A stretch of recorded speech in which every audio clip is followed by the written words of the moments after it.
Greetings America, this is Steve Maltz speaking from my English country garden here in London in the UK. I'm here to speak about my latest book, How the Church Lost the Way and How It Can Find It Again. Well, I believe this book is unique because it just offers a real perspective on how the church has got to where it is today. The whole point of the book is to show that things aren't as good as perhaps people think, and it shows you through the whole 2,000 years of church history how things have really gone downhill. Maybe it's an unpopular message, but it's a very provocative one, and I do believe that every minister and pastor should read that. It will show them stuff that will help them in the way that they sort of minister to their people, and they teach and they preach.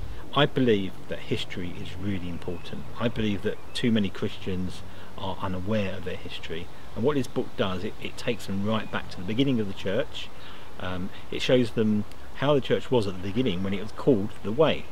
Now, the title of the book is How the Church Lost the Way. So, looking at the historical journey from that point onwards, we can see how the journey has gone downhill from that point to now, and the reasons for it. And the reasons are simple. Other forces have got into the church.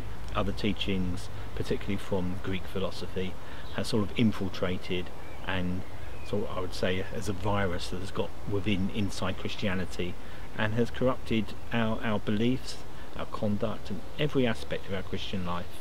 Divisions within the body of Christ, between clergy and laity, sort of spiritual people and the people that watch the spiritual people do the stuff. We need to sort of realise that is not how the church was meant to be. We are all the body of Christ. We are all priesthood of believers. We all have gifts and callings, and we shouldn't be looking up at people and letting them sort of do our Christianity for us. And this has come from Greek philosophy, and it's just one of the aspects that has come all the way down through history. Well, this book has been out now for a few months in England, and it's already had some good reviews. And one chap who is the leader of one of the biggest churches on the south coast in England, he has said that every pastor and ordinand, i.e. someone that's come through Bible college, ought to read this book in order to sort of understand where the church has got to. I really do say, you out there, you should at least pick this book up and just look at the back cover and see if it really strikes a chord with you, because it's important these days. This book is actually the first of a trilogy. You can gather from the name, it's How the Church Lost the Way is this first book. The second book is to be called How the Church Lost the Truth, and the third book will be How the Church Lost the Life. And all three books will be available from the same place as the first book. The second book, The Truth, will be available from September, and the final book, The Life, will be available in about a year's time.